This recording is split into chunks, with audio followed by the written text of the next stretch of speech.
बहे झीराई के झूलतड़ी सत।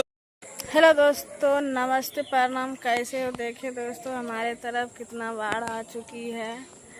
देखिए दोस्तों, आप लोगों को दिखा रहे हैं, बाढ़ में ही खड़े हैं, देख लो।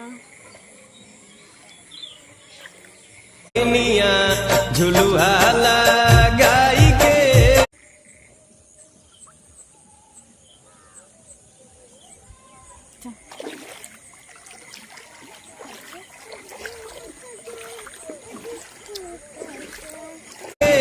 झूलताड़ी सातोरे बहिनी।